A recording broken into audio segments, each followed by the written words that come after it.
When someone asks you what you do, what do you usually reply? I'm an environmental lawyer that uses like law and policy to protect nature and support people that are trying to defend nature. Amazing. Amazing. Do you think that confuses some people and you have to go more in depth? Depends who I'm speaking to. No, like maybe they ask me, can you give me an example? No, so for a long time, what I did was that um, I've been into two jobs, I will say in my career. No, like one was like working at the Peruvian Society for Environmental Law, and now I'm in Conservation International. But when I was working at the Peruvian Society for Environmental Law, I always worked in the conservation program. So I had the pleasure of working with like the protected area service. So I was just helping like the Peruvian government to establish protected areas and helping the management of those protected areas. So I try to explain people that it's like, it is a world dominated by private interests. And my job was trying to ensure that the public interest was taken into consideration and was respected. And that those people and those species that don't have a voice have like a lawyer that can defend them. No, so maybe that can help some people. And then another part of my job, I would say my life, was like we promoted a lot of people. We promoted like a citizen movement for conservation. So we had a lot of people that had lands, maybe in the Amazon, in the desert, in the Andes, and they were like, "Hey, we will also like to protect nature. How can we do that?" So we will provide them with like legal tools, communication tools, ideas for like getting like finance from conservation. So it was more like helping people that wanted to protect nature, and that was super fun. I met so many interesting people with like good heart and good purpose. Um, and then there's also people that are like affected by, I know, like pollution. So they come to us to ask, what can we do? What kind of environmental laws exist that defend the environment that we can use to like ensure like our common right to a healthy environment is respected. No. Lately, I've been focused more on marine areas. For the last 7 years, I've immersed into like the marine environment. So I've learned a lot from fisheries, because you cannot work on marine conservation if you don't understand fisheries. So I've got a lot into like the technicalities of that, and I'm working a lot in that field, from like coastal to like high seas marine conservation. How did you get into the marine aspect of the marine field? Did that just happen organically over time, or? Historically, there's much more, that's more funding and efforts dedicated to terrestrial conservation in the conservation world. But that has changed in the last decades, I will say, like quite significantly. But it's still like dominated more, like the terrestrial conservation dominates more of like the efforts. Yeah. On my side, I've always loved the ocean. I've been connected to the ocean since I'm a kid. I've always wanted to be in the ocean, and I grew up in Lima. Lima, as Aitana knows, it's a very chaotic city, but we have the privilege to have the ocean just on our doorstep, no? So that was like always like the place to like retrieve, to recharge. So since I started working on the Peruvian Society for Environmental Law, even if I had to work a lot in the Amazon, and I loved that I had the pleasure to like travel across the Amazon and meet people there and work there, my heart was always pulling me to like try to engage in projects to protect the ocean. So we started opening some opportunities. And then actually when I did my master's, my placement or my final report was I decided that I was going to use that moment to like design a marine conservation initiative or program for the time that I did that in the UK. And so when I came back to Peru, I had that design and I could open that, no, and launch it. So I kind of like built that. And then at the end, there was one foundation that decided to like support us. And that's where like I started like getting completely into it. But because you can do you can put your time, but honestly, to make like huge changes, you do need to have like a whole team. You need to have resources to like provide equipment to the government, to pay for travels. Like there's things that need to happen to make things move forward.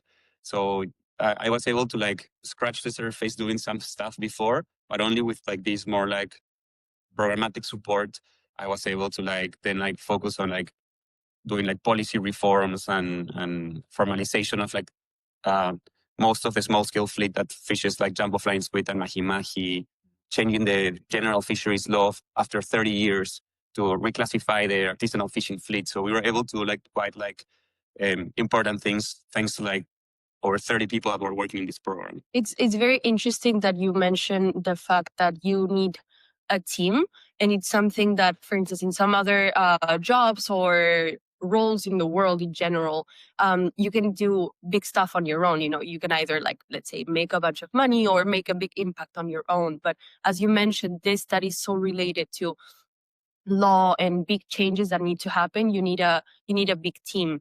After all, how do you think having your own community and your own collective has shaped your experience? Because before you were interested on your own, right? And you were like, oh, I want to work in conservation. What can I do? And that's when you started. But you said that you noticed a big shift on your impact when you found your collective and your team and your community, right? Yeah, I mean, you can only do until the impact you can create on your own is just, it's going to be until certain point, right? Yeah. You can still do a lot on your own if you're more a connector. If you're able to like bring other organizations and you're just like building the connections and making things work, but there's already teams that are working in those organizations, right? So you're not doing it on your own. You're just like making those bridges. But but you still depend on engaging people into your mission, which is, it's quite a challenging issue with environmental issues, and it's a need. And that's why maybe like storytelling and also feeling passionate about their job so you can inspire that passion to other people, like it's so important, because people have to like believe in the myth, like they have to be able to like follow it. So but then when you have your team, and it's just a bit easier because everyone it's in their job descriptions, and still you have to influx that kind of passion and that inspiration, because the way that people believe, like the team culture changes when people feel that they have a purpose and they're like, everyone is adding to that purpose. So that doesn't change, but it just make it easier to say, okay, we have to do this, and not like invite people to do it. So, yeah, I mean, like another thing that I feel sometimes people don't mention so much is that it's normal during a career where you're like, as an environmentalist and many other like issues that are not like the predominant narratives in the world, you're still like swimming against the current sometimes.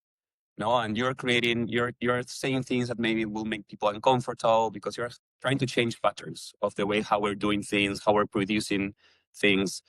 So you're asking for systemic changes, and the people are very happy with that status quo, getting comfortable. So it's normal that sometimes like your energy like kind of go up and then goes down. So being part of that community, it's really important for that social contention. In the moments that you are feeling down, somebody else in the team is like super like passionate and has accomplished something. So I think that's also something very important that not many people speak about, being part of a collective, but for me has been really important to have. For sure. How did you, when you go back remembering your childhood and like when you were a kid, how did community show up then? Because as far as I learned about you was that you played tennis quite on a semi-professional level, which is actually funny. It's quite the contrast because it's not as much of a team sport. It's a very Yeah, it's like it's your very own. individual. But how did community show up in your early years? Did your family were they very, or was society very community based in that sense? Yeah, I mean, like even with tennis, like I will say that I love football. Like Mhm. was my first sport was playing football, but my parents was like, no, it's too dangerous. Like, you're gonna get injured because like, okay, Yeah. sorry, but so you have to choose one sport, and you cannot do tennis and football, so you're gonna choose tennis, Tennis. right? Yeah.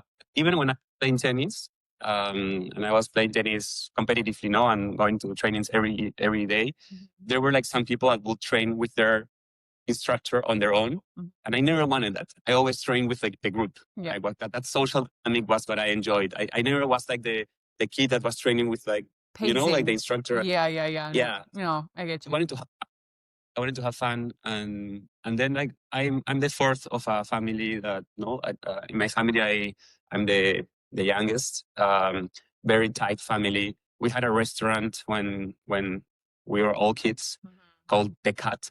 Had like the shape of a cat, like a 5 meter Massive cat. wall, Yeah, yeah, size of image of a cat. yeah, So we all work there. We all have to like be a team. yeah. So I think it's been very like part of my like collaborate and do that has been always part of my personality, And Yeah.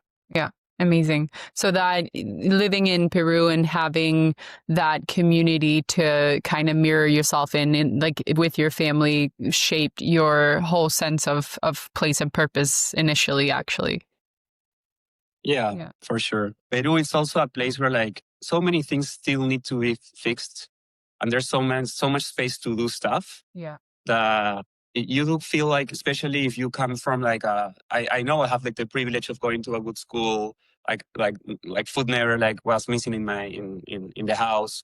I have like a very low income family, so like um I feel like people that have the privilege of going through those processes do have a responsibility of like doing something for the country, right? Because the reality is that when you go to the Amazon, like people are like ranking number one, but in anemia, and they're ranking last in like education. So there's a need for people to actually build like just like as some people in my university says like just like build a country. It's like in Spanish it means it comes across better, but yeah, like put effort to like help to the country to go forward, right? Yeah. Yeah, fully.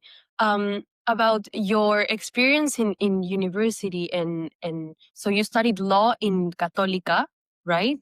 And then you started conservation leadership in Cambridge, am I right? And then can you tell us about those experiences? How do you think that shaped you?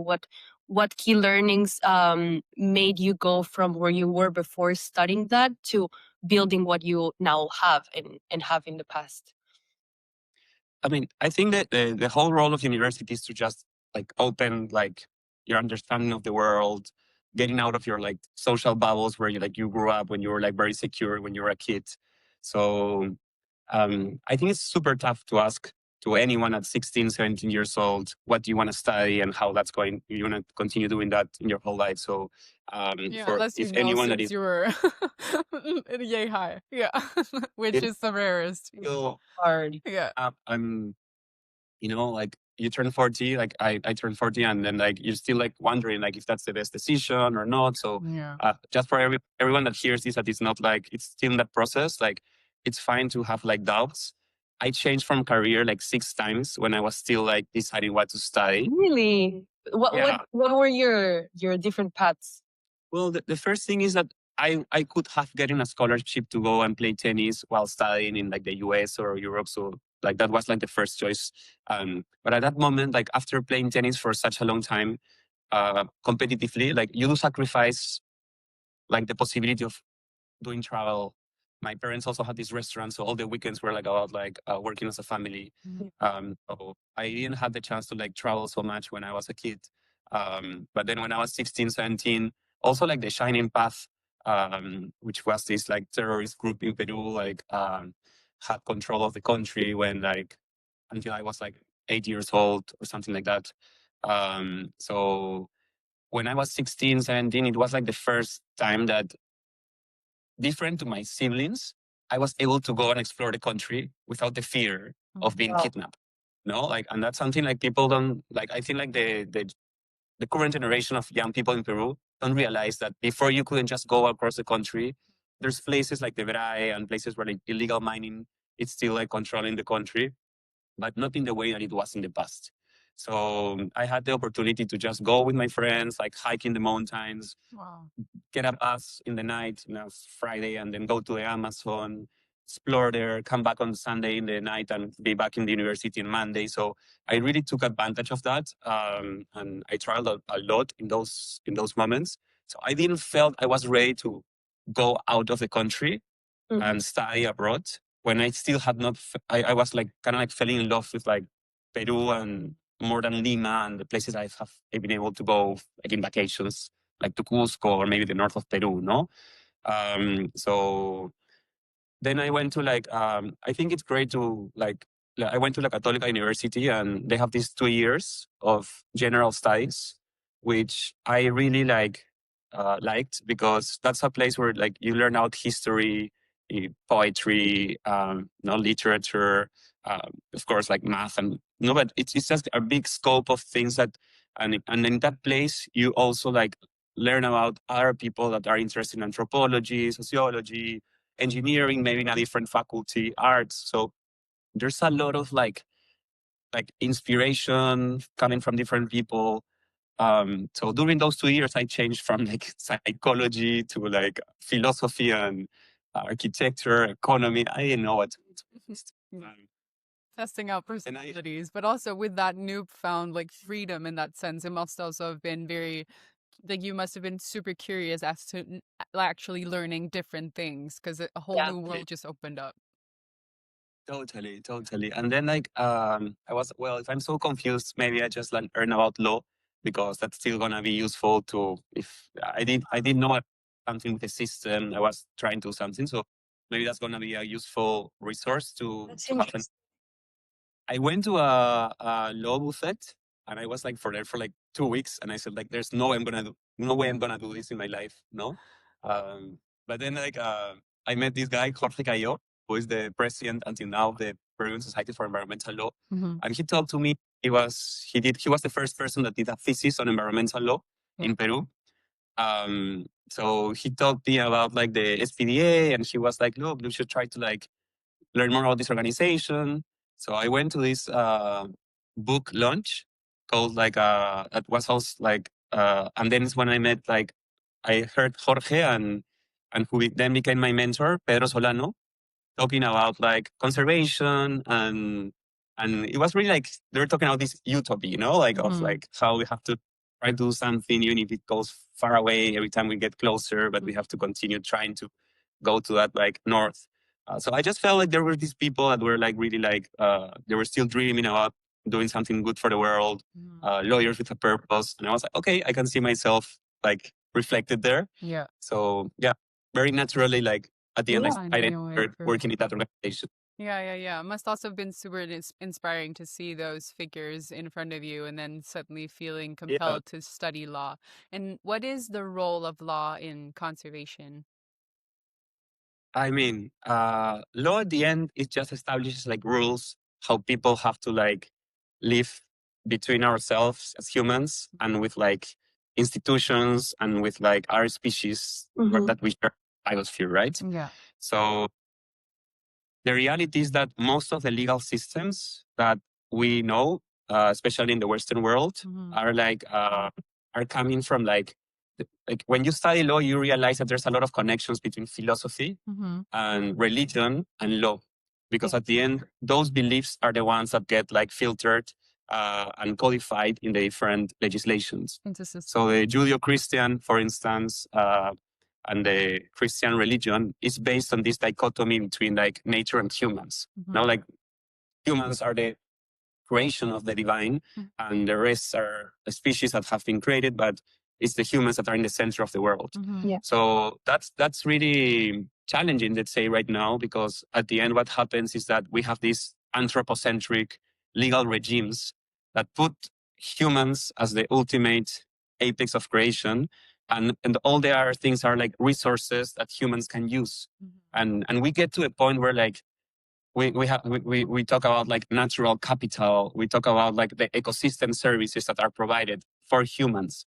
So there's right now like a huge like discussion, more like theoretical, and there's some examples happening in some countries where some legal systems are trying to be more ecocentric, where like humans are not the center, like are part of like this one. It's only one species more. But at the end, there's humans, the one that are taking the decisions at the end. So this is where like right now there's a whole current calling for like the creation of rights for nature. So like rivers that have the right to exist.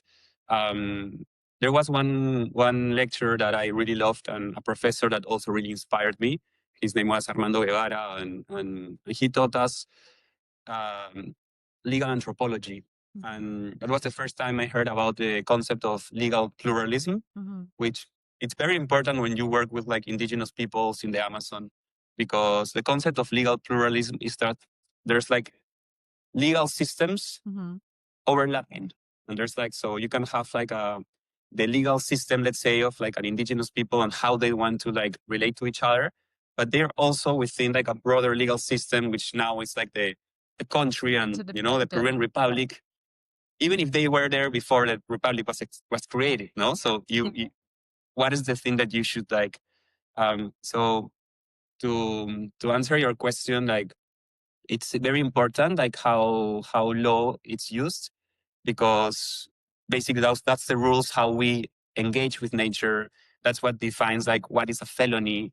That defines what kind of incentives do you provide to people to use, like, you talk about recycling, or how do you produce a product when you talk about plastics and law. Like if you put a tax on plastics, it has such huge impact. Yeah. So yeah, the law is everywhere. Yeah. Something that you mentioned that really sparked my curiosity is, well, I actually studied humanities, which is anthropology, philosophy, history. So everything related to that, I'm like super curious with. And yeah, you mentioned the fact that some other, so Western societies, like ours and yours too, Jasmine, just work in a more anthropocentric way. Do you think was maybe any country in the world, maybe more around Asia, let's say, or Africa, that their law system was very, very different from ours and was more towards protecting the earth, even before, like, not today, right? Because today everything is more interconnected and every country has more like the responsibility of respecting the earth, etc., and it's something that we bring awareness towards. But even before that, in a more natural way, does this country or does this culture actually did that by themselves naturally? Do you think that exists or existed? So like what you definitely can say is like those countries that are coming from religions more linked to like Buddhism, Taoism, for sure have values of system where like it's less anthropocentric.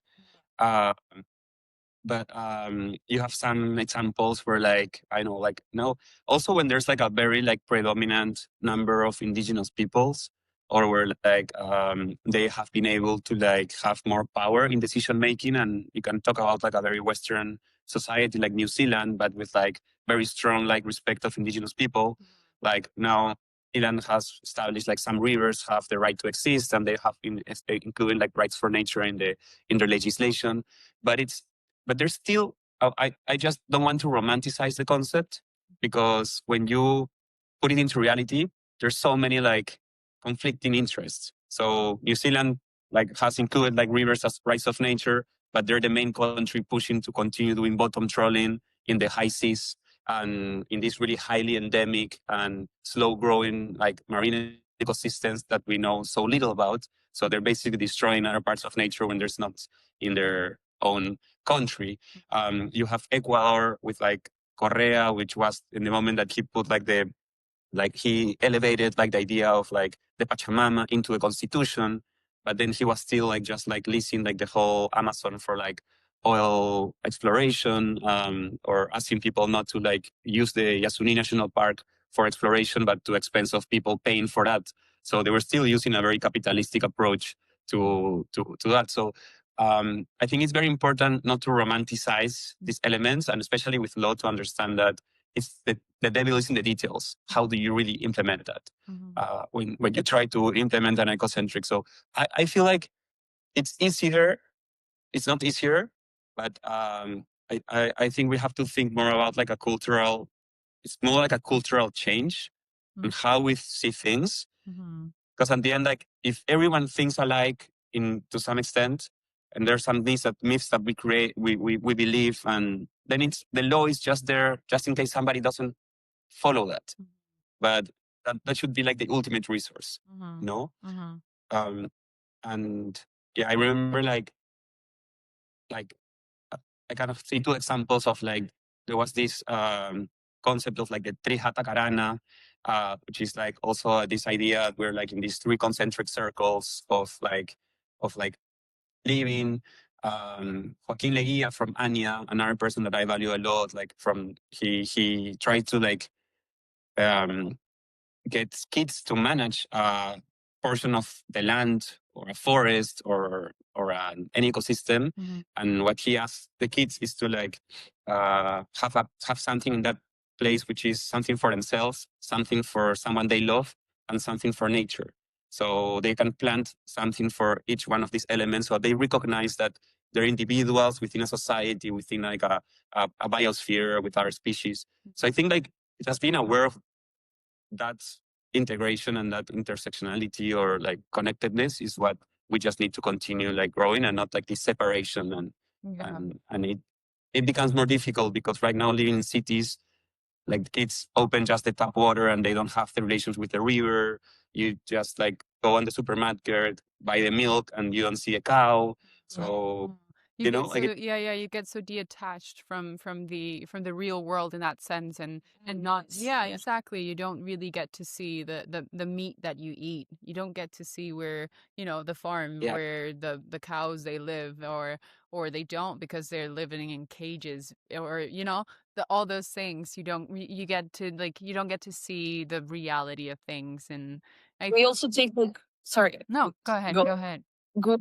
I feel like we take resources for granted because we don't see where it comes from and all the work that has been put behind it, right? Like we may have like, I don't know, like 4 kilos of carrots every week, but then we throw away 3 of them, and then it's like literally to like you yourself grow 1 carrot. It's so much time. Like it's so or much. when you learn that to have like some pineapples take like over a year to like be able to like for you to eat it, you're like, oh, you have a different respect every time that you just like eat a pineapple. Yeah. There was something that I read that at some point, or like I saw it really like struck with me about like this like the digital divide and the like there's some people have been talking about like this natural nature deficit disorder Mhm. about like the young people in the current like time. And they showed this example that they did a study on a place in the States where like the kids had spent less time outdoors, Mm. like than like inmates of a high security prison that had, like because they had to go outside just for like surviving. Like at the end, like people like in these towns have spent less time outdoors. And I was like, wow, this is like really like no, like Mhm. against uh, Humanity, That's essentially. humanity. Mhm. crazy. Mhm. Yeah, yeah. That's insane. And also something that I was stumbling upon is what so you started Conservamos por Naturaleza in 2012. What inspired you to find Conservamos por Naturaleza? Yeah. So it's very connected to this, just the last element that I said about like, especially coming from the city. I felt I had the privilege of like, I lived in the Amazon for a while. I was able to learn from all these people that were like in the front lines of conservation. But at the end, it was not so much about conservation. It was just like, there's another way how you can go through life, and it was just showcasing, oh, you can go and live in the Amazon. You can have like a smaller circle. You can decide not to like just accumulate so many things, but more experiences. So it was just like, I felt that really like get my fire really like high, just meeting these people, like learning about campesino communities or like indigenous peoples. And it was more like a choice in life, and I feel like especially in Lima, um, um, the options that you can have as a young person when you choose what you want to do are quite constrained. Yeah. It has changed now because I feel like the generations nowadays have more opportunities to go travel somewhere and they can see how things work in a different city or a different country. But I will say like 20 years ago when I was still taking those decisions, it was much less. Um, so I was part of that just to open the opportunity of people to see like there's different ways of living and finding happiness, which could be like much connected to the earth and like and not so much just like on the rat race. But then the second point was that when I did my master's and I was in the UK, I learned about the transition movement, which was about like just bringing the collective from a town to see. In that moment, the transition movement was trying to go like use less oil. Mm-hmm. So they were trying to see how to promote more like renewable energies and how can you be more aware of what you consume so that you don't get like fruits from full of pesticides. Mm-hmm. So it was a moment of like more like getting responsibility of things that you consume and you produce Mm-hmm. to like not depend from the government. No, Mhm. so I went and visit some of these transition towns that were like established in different parts of the UK, where people were really like very like I don't know, like people were really passionate and with that purpose, and I love that. So like urban gardens and things like that. No, like lots of different small projects, but it was all about this community of people getting together and sharing resources. So I felt, oh, like we definitely need more of that in Peru. So I wanted to come back and open a transition movement Peru. That was my first idea. Um, but then I spoke to this about I spoke about this idea with Pedro Solano from what I said was one of my mentors in the organization. And there had been some changes in my organization where like the head of the organization became the Ministry for the Environment. Pedro himself had become like the new head of organization. And he asked me to take on like the voluntary conservation program. No, so and I told him about this, and why don't you integrate those two things? Why don't you integrate that idea of like making the city more sustainable, living in the city more sustainable, plus helping the people that are in the grassroots and in the front lines of conservation? So I was like, that would be great. So I thought out how to mix those two things, and that's how Conservamos por Naturaleza came to life. Because that's the idea of like supporting the people in the front lines, but providing an opportunity for people that live in the cities to put their talent on the service of conservation. So it didn't matter like if you were a journalist, if you were someone that knew about nutrition, if you anything that you could do, it was okay, how do we create these bridges of collaboration? And it was beautiful, to be honest. Like I the first 2 years I didn't slept in my house for more than 30 days because we're like camping and traveling across the country. And we only were at the beginning, we're only 3 people, very underpaid, no, to do that work using my car and our equipment. It was just full like purpose and passion, but yeah, very beautiful moment. And the people that came in that moment to the group was because they believed in the cause. So lots of volunteers, lots of people coming and going because they also need to find something to pay for their food at the end of the. But really nice experiences, and that did uh, um, build like a nice like identity for Conservamos, no? Because people could see that everyone that was engaged in that process was really like dedicated, like 120% to the cause, and that's how Conservamos came to life. Amazing. That sounds beautiful. That sounds even like a utopia, honestly. Like this group of people that get together to change the world. Like I feel like that's literally that could be the slogan, and actually with the storytelling, because we've noticed that you're very into storytelling in general. Do you think that played a big role into how you portrayed that externally, like in your communication? Because as you said, you started as a smaller group of people that kind of knew each other, right? But then it just gets to a point in which it expands, and you need to have like a database, you need to see security, you need to see resources for the people, and then you also need to see communications, who gets in, how do you do it, how did you manage that? So like this, like it was in that moment, it was me that I have already been working with law and I already knew about the technical aspects of conservation. But the 2 people that I brought into a group was Jack Law, who also lives in San Bartolo, a, a journalist, and I knew him since he was a kid. He also played tennis with me, and then he was a class in university. So like life has pulled us together in many moments, and it's still like one of my best friends. And Dana Bonilla, who was a filmmaker, and she's an amazing filmmaker. And I also always admired her work, the way that she could see things. Like she very sensitive. A lot of sensitivity could come from what she like portrayed in her films. No, so the three of us started working together.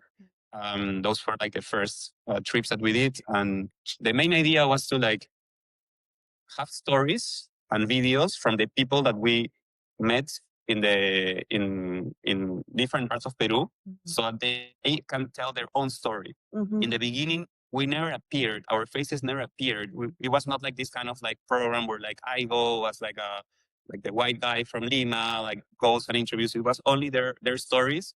But what we did was organize events in Lima where people can learn all their stories and they can say, okay, and this is how you can help.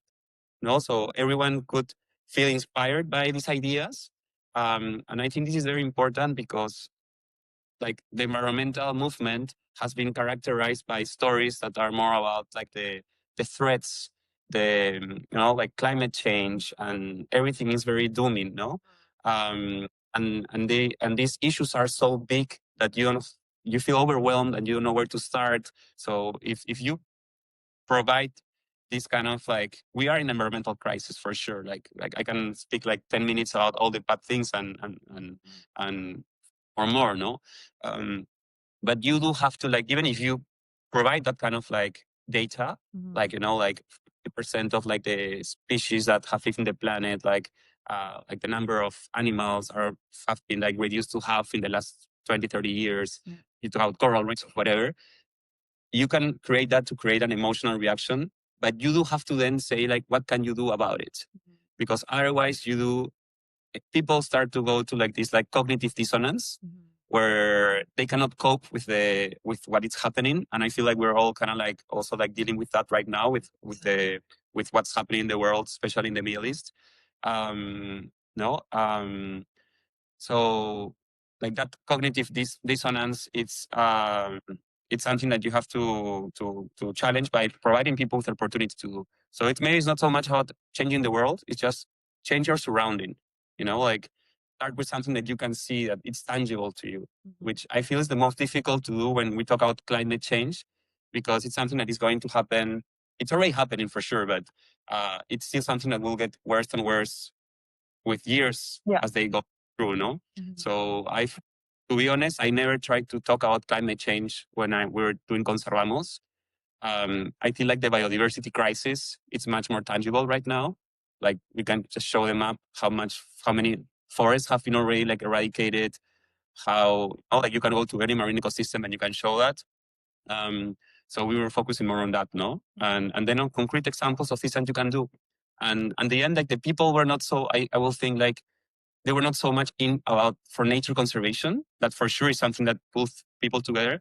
But they just saw that there were a group of people having fun, trying to do something good, something with purpose. And why would not just join that, Yeah. And in regards to like this kind of storytelling, you produced that with, I suppose, your filmmaker, the documentary Alamar. Can you tell us a bit more about the documentary and what it was about? Sure. So Alamar was the first film that we co-directed with Dana. So I've always loved to write. That's what I've always loved to do. I love to take pictures, but the filmmaker was Dana. No, like she helped me like to I learned so much from her. Alamar was more about this. So we maybe to just go up a bit back before, like communications, like the moment that I felt I was like, it's key to really focus communication. Like at that moment I was living in the Amazon, and there were like these reforestation concessions, which were like a mechanism that we were promoting, but that some people decided to ask for reforestation concessions will allow them to get like a big patch of the Amazon, in principle to do reforestation. But when we saw a map, it was in a place with primary forest. So we realized they were just using the tool on a way to just extract as much timber as they could from this place that didn't require reforestation. So I started doing like legal, not like the legal from the legal side, like sending like a legal request, and like nothing happened. And then we were able to get to a journalist that worked in El Comercio, which is like one of the most important or the most important newspaper in Peru. And they put this news, because we had all the technical evidence, in the cover of the newspaper. for 2 days in 1 week. That Sunday, those reforestation concessions were annulled. So it was like, okay, like the importance of getting things into the media, of creating public pressure was quite evident in that case. No, so since then I always like have included like communications campaigns as part of like advocacy strategies. Yeah. And then like I was telling you about this moment where we're telling more stories about people doing nature conservation. But at some point, like there's so many stories that you can tell about people doing nature conservation. Like some elements start kind of get repeated. So I was like, we have to change things and maybe like we should focus more on issues. And maybe what we can do is like start grouping constituencies for a cause. So let's focus with the bird watchers so that they can help to save the marvelous patula tail, because that's the constituency that is interested on that habitat, on that species. Let's look at people that are more interested on like, I know, like species, but also places. So like the kayakers and the rafters that want to protect their rivers because they have a connection with the rivers. And the indigenous people that depend on those places for sure, right? Let's talk about like the surfers, the waves. And Peru already had this law to protect surf breaks, which I'm a surfer, and then I helped to be part of the group to like pass the regulations for that law. And we thought this is such a good story to be told so that people around the world know that they can also push for a law to protect their surf breaks. And then like have that element protected for the future. And the film, so we started doing that film for that. And because we had opened this campaign called Hazla por tu Ola, which was promoting people to donate money to do the technical files that were required to protect the waves. So it was more like doing a crowdfunding project with the goal of protecting 100 surf wrecks in Peru for 2030. And that was the beginning of the project. By the way, like now we have 48 waves protected. And it is continued to be managed by Carolina Butrich, like an amazing person, friend, who has taken over like Conservamos por Naturaleza since I left the organization. And the film talks about that process. But also when we were doing the documentary, that's the nice thing, is that you go into a documentary without knowing what the story is really going to be. You have some elements, but you have to be completely open for it to change as you start. So when we started doing the first interviews, you need to have some conflict, you need to have some tension, there has to be some highs and downs, otherwise it's not going to be so interesting for people to watch, no? And the tension that we found was this case in Cabo Blanco where like the fishers wanted to have a pier for them to fish, but they tried to put it in the middle of the wave. And that whole process like made me learn about what had happened in the past. So it was like, it was really nice to like learn about like how the surf breaks protection came to reality, who was in charge, and we tried kind of like reflect all that in the movie. And the movie still leaves with some tension because at that moment we didn't know what the impact was going to be of like the new pier that was made in that place, which had created impact. But yeah, like it's a documentary. This tells one part of the story, and that story continues to change in real life. No, That's insane. Yeah, I remember that when doing some research, I saw that you made a campaign that was basically a beach cleaning, something related to the ocean, and and you had people pick up a little everything that they found, and then you made kind of like a database of everything that you found so that you could see which products and which companies were the ones that were polluting the most, right? And then publicly you made like you know what I'm talking about. I don't even know how to explain it. Would you like to explain that further? I think that's so interesting. Yeah, and it's also good to remember, like when we launched Conservamos por Naturaleza in 2012, now it seems like impossible to think a world without WhatsApp, or like in those moments it was Facebook. No, but no, Facebook was created in 2006. I think WhatsApp in 2007. But everything happened between 2005 and 2008. Yeah. So it was still the beginning of not having to depend of on paying for like broadcasting to get attention, because you could do something with social media. So, and in those moments, like that's also when I was studying in the UK. That's the moment of like the Arab Spring or like the Spanish Revolution, and a lot of that information was shared through social media.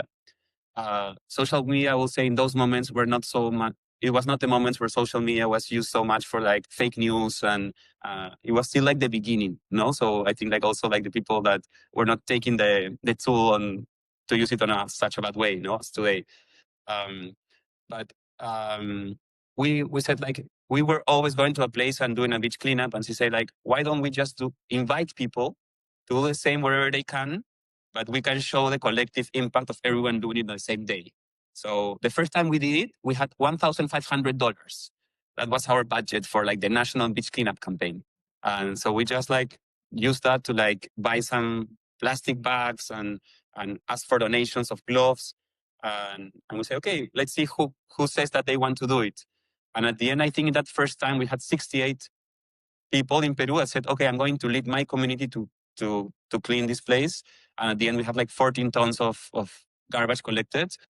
But of course, the idea was not, beach cleanup is not going to be a solution. As you say, Aitana, it was just more like the awareness of what you find in your play in the beach that you go. It was also people knowing who else was interested to do something in their community. So just to like find people that were also more like towards like doing more activism. And then we collected all the data. We did that with like the Life with Loop. Life Out of Plastic was like an organization funded by Irene Hofmeyer and Nadia Balducci, two really good friends.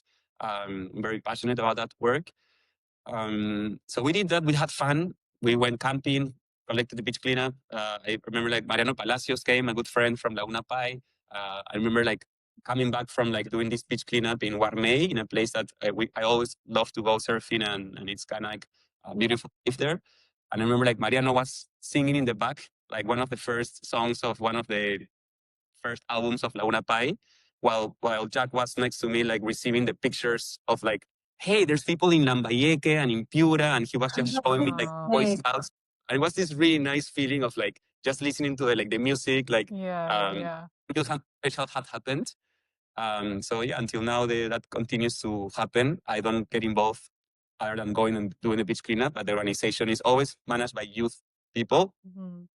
And we were able to pass this law to prohibit like single-use plastics, which I have to be completely honest, like the implementation has not been ideal. There's a lot of backlash, but it has made a change.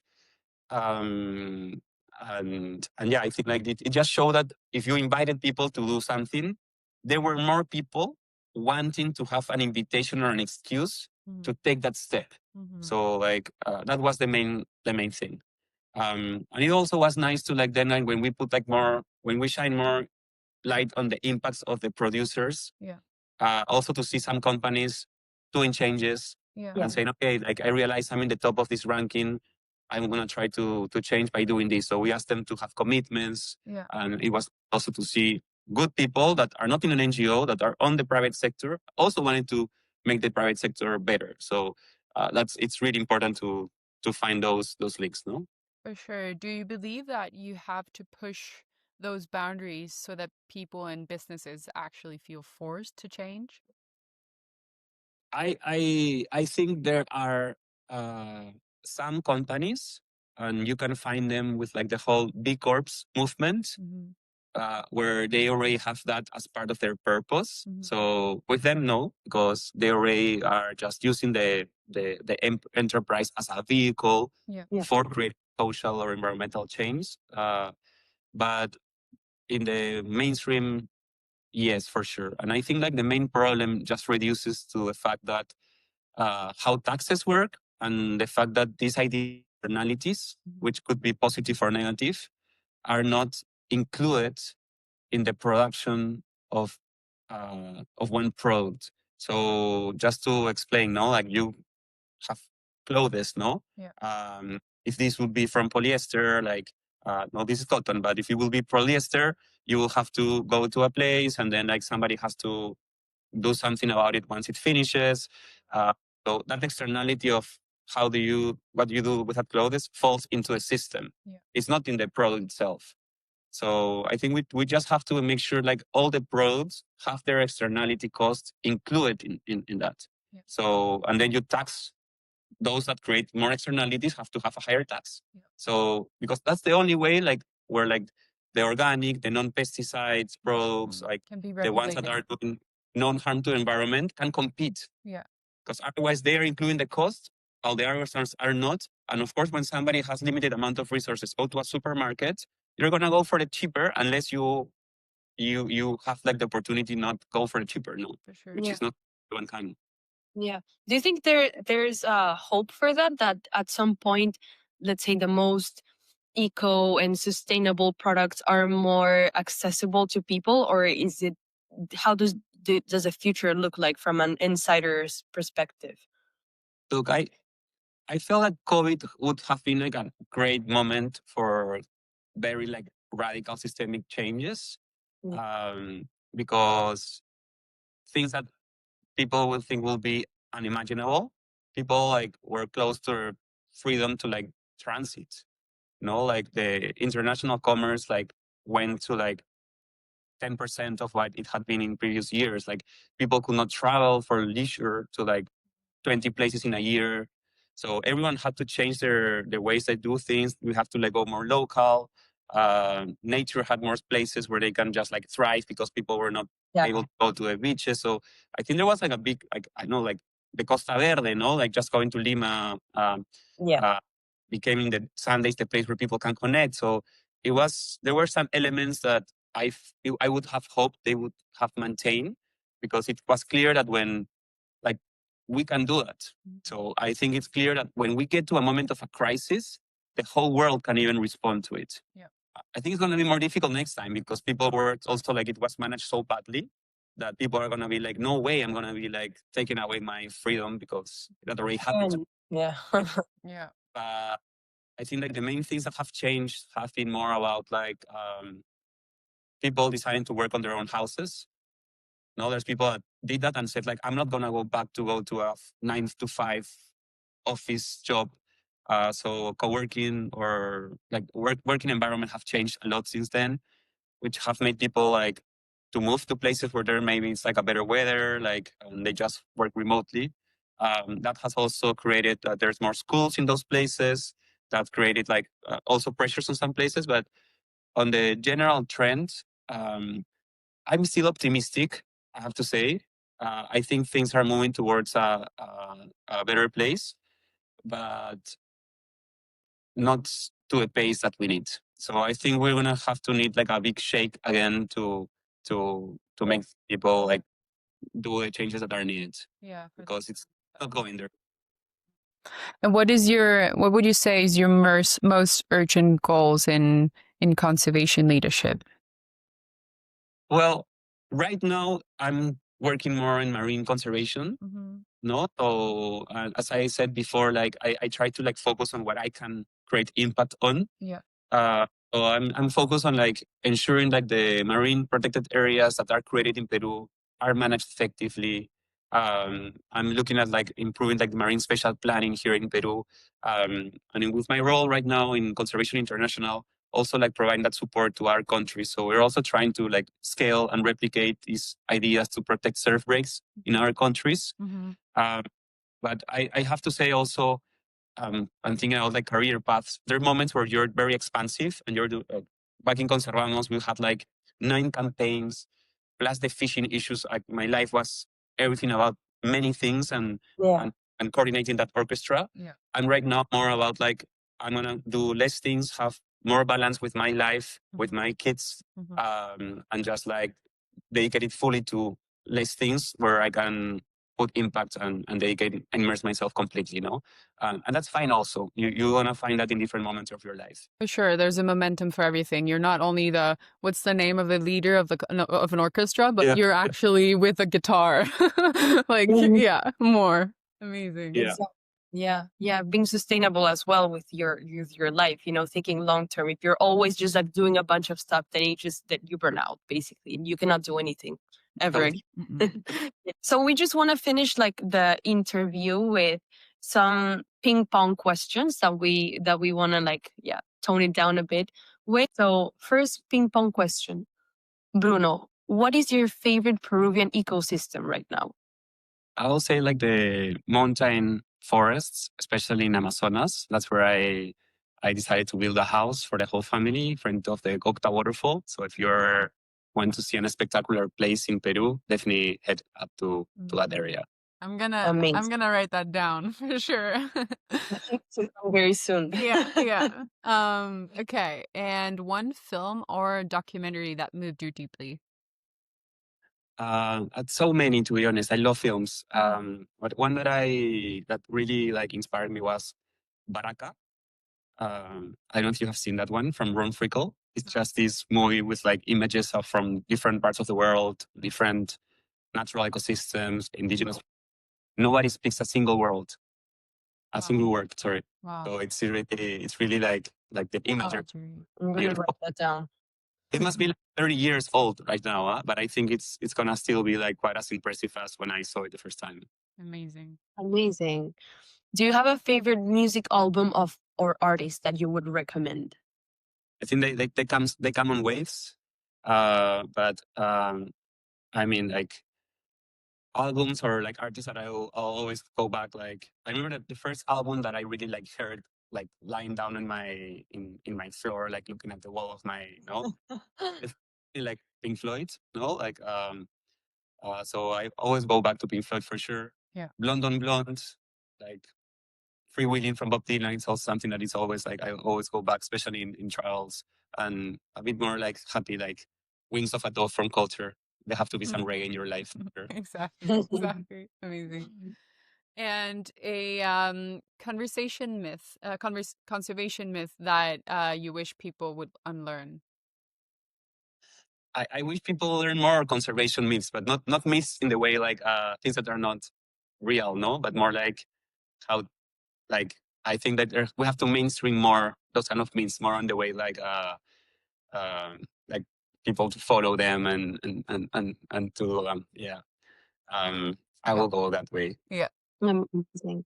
For the young environmental leaders in the world, what is a book or article that you would recommend them, or maybe an influence or somebody that you also look up to? Yeah. I mean, in terms of books, just a book I loved like was like One River from Wade Davis. So because it's a nice he's an anthropologist like with like mixes a lot of literature, linguist, and this book it's an ode to an ethnobotanist, Professor Schultz, who is looking at the relation between like medicinal plants and indigenous peoples. Wow. So in this book, he goes from Mexico to Peru to the Amazon, telling all the stories from like these medicinal plants and the people like he meets in the 1950s, 1960s, when like there had not been so much influence from like the Western world in those communities. And I think it's just like a very like incredible book about diversity, like exploration. It mixes with like wars, so Beautiful. there's and really hard stuff on like how like people treated the indigenous people in the Amazon for a long time.